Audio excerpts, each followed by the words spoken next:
Yan na lang katanaw, bes. Para makaiso ay kontak ko sa ilahan ng tahay. So, wala naman ka sa overview of assurance and non-assurance services. Yes. Ang karon is overview ng financial statement audit. Although, hitabo gilaan eh, dili ni mo ang overview. Kidaghay may isgutan. So, financial statement audit sa kini po na episode, ako na lang sang ipakita ang buong subject kung sa mga topics tanan. So, sa financial statement audit, I told you that there are three parties involved. We have the management.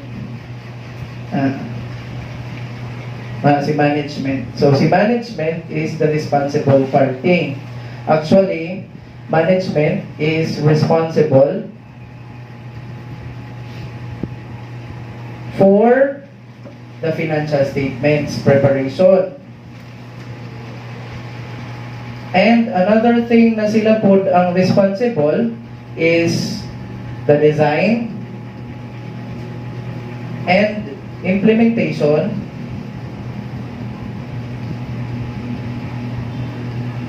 of internal control. So, unsa man ang internal control? Sa next na rin nato na episode. Pero as of now, kining internal control, you can see that there are two types only of internal control ang isa ka company. So, ang first is weak na internal control. Pag may weak na internal control, that means daghag risk or dako ang risk na may mga monkey businesses sa kanina company pag weak ang internal control. Pag strong, of course, bahala pa ang tag-iya or ang mga investors wala pirmi sa negosyo, masakpan ang mga monkey businesses kung naamang galing or ma-prevent ang monkey businesses because again, na-strong na internal control. So, mura ni siya nakabalo mo sa internal control yun na konsepto, you'll be able to track down corruption. So, basta mauna, si management is responsible for this. Now, the second party that I told you, ikin ay mga users of financial information. So, pwede na katong G-clips. We have the government, we have the employees, we have the customers, lenders, investors, public, and the suppliers. Pwede na sila. With again, the lenders, the investors, and suppliers are the primary kanang users of FS information. Now, pag maghimo ng FS information, FS information, they will be used by the users of information para maghimo nilang decision making. However, ang problema, di sila makarelay kaagad ani. Mao nang na ay financial statement auditor, which ang trabaho ni financial statement auditor is to check the financial statements kung ni-follow ba sa PAS at PFRS or other applicable accounting standards. Muna yung trabaho. Actually, ang iyang objective, kung kita ni, our objective is to express an opinion about whether the financial statements are fairly stated in accordance with PAS and PFRS, or to give an opinion if the financial statements are materially misstated or not. So, muna yung isulti sa inyo. Now, let's elaborate. Balik ko na ako. Kini, dili ni sila kasalig kaagad sa FS that were made by the management as the responsible party. It's because maaaring wrong ni siya o nang ipacheck sa FS auditor. Okay? But if you're going to elaborate that, actually, kung ang sira nimo, why is financial statement audit by a CPA is necessary? Kana na question, kung imo nang answeran gyud ng pinabright, pwede ni mo i-elaborate to, di ba? Mahadlok man sila basing wrong name o nang magpa-audit mo ng layman's terms. Pero kung imo i-elaborate, gano bang yun nga kinahanglan man mag-audit or na-FS audit by a CPA? Una, The reason is expertise. No one will be able to check the financial statements made possibly by an accountant ng company na mo'y representative ni management except those appeal sa the same profession. That is why a financial statement audit is normally performed by a certified public accountant with a meaningful experience. So that's the first reason, expertise. The second one is that there is what we call as conflict of interest. Kung sa may conflict of interest, o na magpa-audit, kay kining duha, nani sila yung conflict of interest, si management and si users of financial statements. Like for example, when we talk about investors, the investors or the owners really wanted the company to reach its mission, vision, and goals. It needs to be profitable, and basta unsay mga nakabutang sa mission, vision, and goals, gusto na ni investor. Gusto niya mudako yun ang business. Diba? Pero kining management, dabi na kong employees man yung kasagaran ng management, they don't really care more, they don't really care sometimes sa existence ng ilang company or sa mission, vision, and goals na pinagdili ka mag-instricto. Ang sa ila is they work for a salary. So, dapat yun, kining mga employees na to should always be motivated through rewards or sometimes kinahanglan sa punishment system kay para magtinundo para makuha ang mission, vision, and goals. Kay kung imo na silang pasagdan ng mga employees na di na sila magtinundo, lahi na gyud pag sa investor or tagiya kung siya mo'y magtrabaho sa iyang kaugalingong business kay gusto man niya mo prosper basta kay mao na conflict of interest nila. Lahi ang gusto ining mga employees. For example, na yung mga employees na gusto ma-late or ma-absent, masweldohan lang, muragin na kung pasagdan na, as well as na po yung mga employees na mamaligya na lang sa sulod sa ilahang company para makakwarta. So, they give primary goal ng employees kung pasagdan mo sila ang welfare of the company sometimes. Again, so there is a conflict of interest between the users and the management. That's why ipa-audit yun na. Kasi financial statement auditor, independent man eh. As if nag-follow man ta ng dili bias atong opinion. Wala kang kinakampihan sa users o sa management. So that's conflict of interest. And the other one is that the users are not present in day-to-day operations. The management is. So, ang mga users, kanang G-clips, wala na nag-atong or wala na nag-atang sa company sa everyday operations. Normally, hinana sila sa layo, like investors, shareholders, San Miguel Corporation, nagpalit kag shares. Wala mga kabalo kung sa ang real na operations or day-to-day operations or details ng normal course of business ng San Miguel Corporation kung okay pa ba or dili na. So, ang financial statements na gihimo ni management, you do not know na sakto ba na or is that a representation of what is really happening to the company. It's because the users are not present on the day-to-day operations of the company. That's why we need a financial statement audit by a CPA. And another is that maaaring marong manggol ang financial statements that was prepared by the management. It's because of these things. Like for example, we have voluminous transactions. So, the moment na around daghan ng transactions, kanya ang mga nag-record guys, maglibot na sa kadaghan sa workload, maapil na siguro diri ang fatigue, or error in judgments or error in recording because humans are not perfect. So, maaaring marong ni. Pag marong ni, mas dili siya kasaligan ni users of FS because of voluminous transactions. And another is that we have sometimes we have complex transactions. that is very difficult to record. And if the company that you're auditing is involved with complex transactions, there's a bigger risk that their financial statements are, there are mistakes. Right? It could be error, error na lang. Yan may sulti o fraud. Basta there is a bigger risk if there are complex transactions sa company. Maaaring marong na Muna, financial statement audit by a CPA is necessary. And lastly, we have financial consequences. Imagine if the financial statements na gihimo ni management is actually wrong and that the users of FS believed it to be correct. So they are going to make decisions based on that financial statement information which is wrong.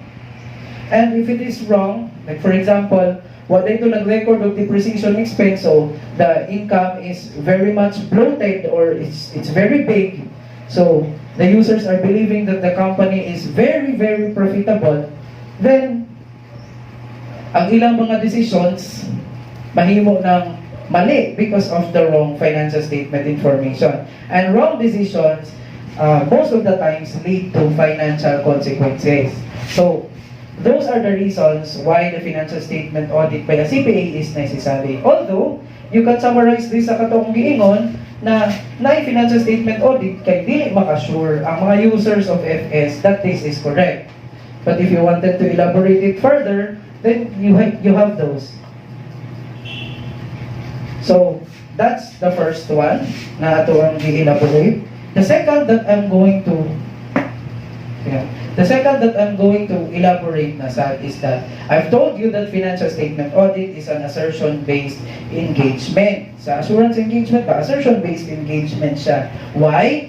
It's because the management has an assertion sa ilang financial statements na gihimo. Si management, habang ginatunol or they're giving the financial statements to the auditor, they are asserting that these financial statements are correct.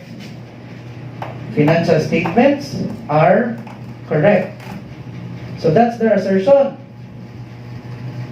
Those are correct, sir. If you're the auditor, they will say, si management, the responsible party, they will say to you that the financial statements that they have prepared is correct, is not materially misstated, or is fairly presented in accordance with past and PFRS. So, muna ilang assertion. So, muna ang ginatawag siya assertion-based engagement. And based on their assertion, diya ka maghimo objective, which is to test that assertion. However, their assertion, kining isa lang, kanang FS are correct, FS are not materially misstated, FS are fairly presented in accordance with past and PFRS. This can be broken down. How to break it down? Actually, you can break it down to transactions, account balances, and disclosures. So, ang FS manggod, una is composed of transactions. Actually, the financial statements are the summary of the transactions or accountable transactions that happen sa company. Walay financial statements kung walay transactions. So, transactions are the very beginning of making the financial statements. So, the management has an assertion all about transactions that were accounted for and recorded. So, unsa man ang ilang assertion ane? They will be asserting that the transactions are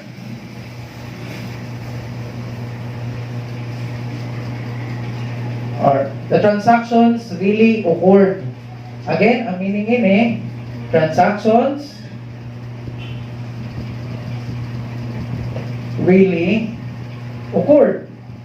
So there are no inventions ng transaction that were recorded. Kanang walay himo-himo pa. So, ningon sila, these financial statements are composed of transactions, and those transactions really occurred. So there are no personal transactions of the owners na gisagol diha. There are no invented transactions that were incorporated sa financial statements. So ilan ang pinaninindigan? So that's what do we call as occurrence. And we have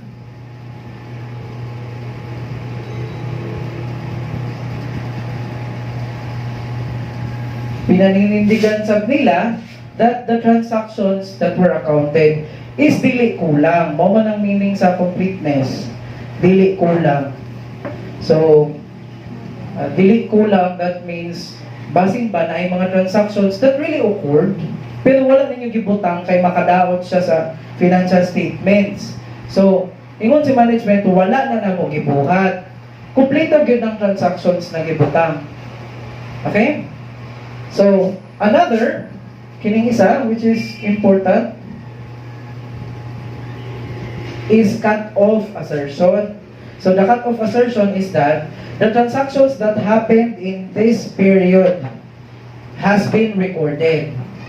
So, has been properly recorded. That means there are no transactions from the past year that were included in this current year, and there are no transactions in the next year that were included this year. So, this is very important pag magstoryahan ng tag January 1 this year. Ano man, basing ba og December 31 sa na-transaction last year na apil nimo karon sa January 1 current year. Unya, importante po na sa December 31 of this year. Kay basing na ay transaction sa January 1 next year, imong na apil ron. So, cut-off assertion, ang iya na yun summary is that the management is asserting that the transactions are properly recorded in the proper period. So, walay na-appeal na daily para karon na year. So, that's cut-off assertion. Okay? And we have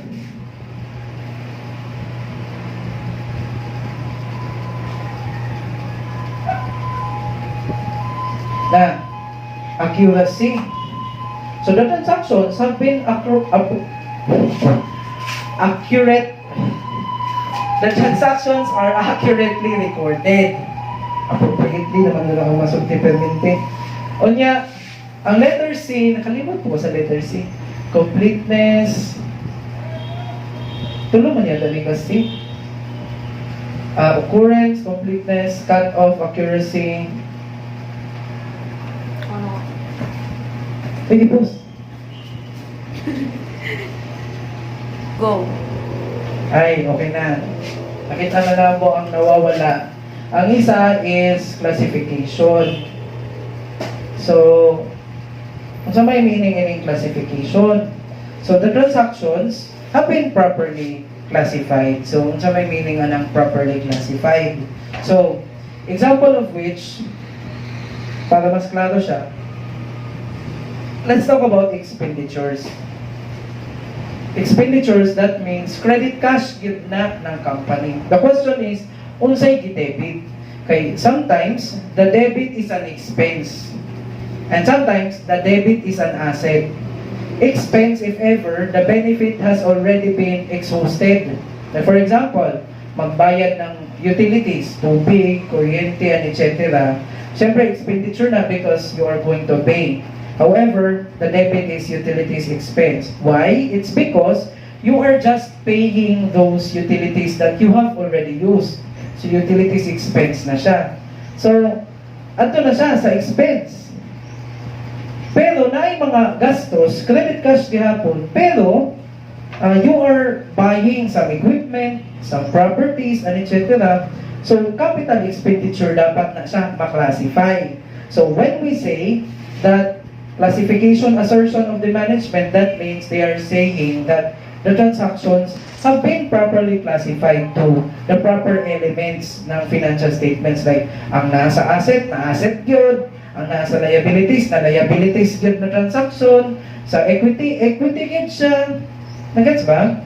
Or revenues are really accounted for as revenues, and expenses are recognized as expenses yun. Kanang revenue expenditure. Okay? So, another example, kung dili pa mo convinced is when we talk about repairs. Diba, according to the standard, if that is just a minor repairs expense, so repairs expense sama to sa income statement.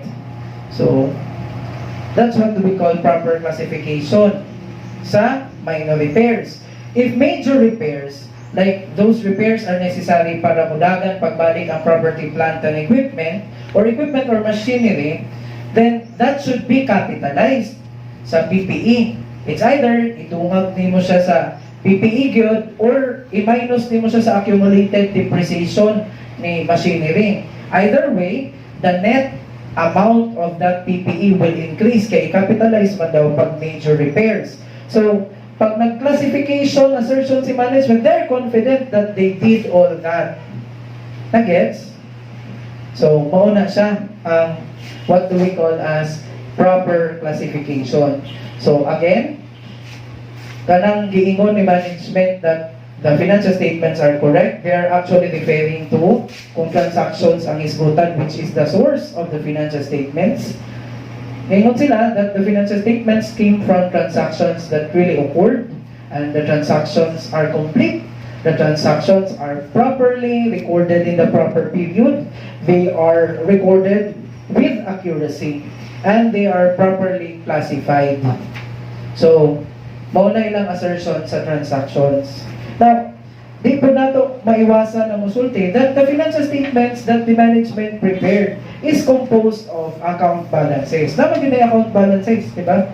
Mga amounts. So sa mga amounts sa daw na nakitaan diha, ingon sila, kuha na, serve na, serve. Unsay serve? That is complete. Like for example, when we say the cash and cash equivalents is 1,204,699.86, they are stating that that is really complete. Walang nawawala. So, kompleto. Ay, walang nawawala. Kompleto na butang ba? Like, walay kulang. Pagka-record, like na-cash, tapos wala na record, in violation man na sa completeness assertion, kay wala yung mag-record tanan. Nagets ba? And of course, the account balances daw exists. So for example, naibutang diha, kanang bus for employees. It really exists. Naagid siya. Kaya pag i-check nimo naagyod, ang cash in bank naagyod, ang petty cash nagibutang naagyod. Nagets ba? It exists. You follow? And we have rights and obligations. So, pag moingon tag rights and obligations, ang nakabutang mag-good na assets. Let's talk about the assets ng company. Rights na ng company, tanan rights na niya. Ang cash, iyahaban. Accounts receivable, iyahapon. Intangible assets are actually rights ng company. Intangible lang, like copyright and etc. But just let's equate the assets as the rights of the company. So meaning, pag may tag rights, the assets found in the financial statements are actually of the companies. Dili sa asset ni owner, dili sa asset ni kung kinsa man, but asset siya ni company. Right siya ni company. Mo nang gipang-reflect sa sa account balances sa financial statements. And when we talk about obligations, let's talk about liabilities. Okay. So, pagdali sa masabtan, you equate the obligations as liabilities. So, kung naay loans payable sa financial statements, kang company na. Dili na kang tag-iya nga personal. Mo na assertion ni management na kung namagaling asset, sure me, nakang company na. Kung naay obligation, sure me, nakang company na. Dili na sa owners, dili kang pulano and pulana. So, that's rights and obligations. And of course, the last is valuation and allocation. So, magsugod sa valuation. You already know that in the accounting, there are different valuations. And for example, when we talk about cash, it's pretty easy. Why? Because the valuation of cash is at face value. But when we talk about accounts receivable, that's gross receivables minus allowance for doubtful accounts, or what do we call as net realizable value. Your accounts receivable is valued at net realizable value, which is different from face value. And your inventory, lower of cost or net realizable value. And your biological assets or agricultural assets, they are valued at fair value less cost to sell. So lahi-lahi ang valuation. So that means, pag moingon gani og valuation and allocation, assertion ni management, muna nag-ingon sila, sakto na ang pagka-value sa tanan items, sa tanan accounts diha. Ang among cash, naka-face value yun. Among PPA, naka-historical cost, less accumulated depreciation. Muna nag-ingon sila na naka-proper give na sa based sa standard ang valuation. Na-gets? And when we talk about allocation, saan sa ating allocation? Namagoy mga items na ang uban portion nasa income statement, ang uban naapadali sa balance sheet. So kita 1 million na. So anong 1 million has been properly allocated to balance sheet and income statement. So what is the example of this? Kini ba inventory? Okay. So naghimo ang company og inventory. Kuan ka ba og 100,000 units, 10 million ang cost niya. Lower of cost or net realizable value. Now, sa 100,000 units, sigurado ko na ay nabalikyaan na ako'y wala pa. So, sa 10 million, sa mga nabaligya na, manhin na sa income statement in the form of cost of sales. For example, 90% has been sold. So, dapat 9 million na nasa cost of sales, na nasa income statement. And, ang katungwa panahali na 1 million, merchandise inventory and na nasa balance sheet. Although, this came from your production during the year. So, properly allocated. Ang kanang 10 million. And another, gana na example for this one is, kanagaling nagpalit ka o land and building ang company. So, pag land and building, in a basket price, 10 million for example ang pagkapalit, you need to separate the land from the building because building is depreciable, land is not. Tama? So, imong i-separate. So, pag i-separate na nimo, kitahay, based on the fair market values nilang duha, kung sold separately, 6 million kang land, 4 million kang building.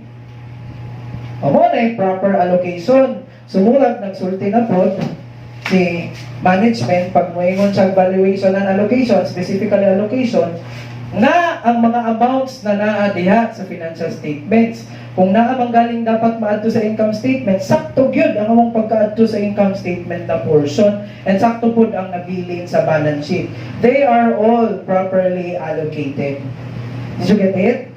Yes. So, mga gipanghinambog niya. So, again, ang gipanghinambog niya sa account balances, mula sa ingon, narang financial statements, kanang account balances niya, kompleto na. I-check na, nag-exist na mga balance niya. Kanang assets niya, sa company gina, way nasa goal na, daily asset ng company. Pag utang po, utang mo na ng company.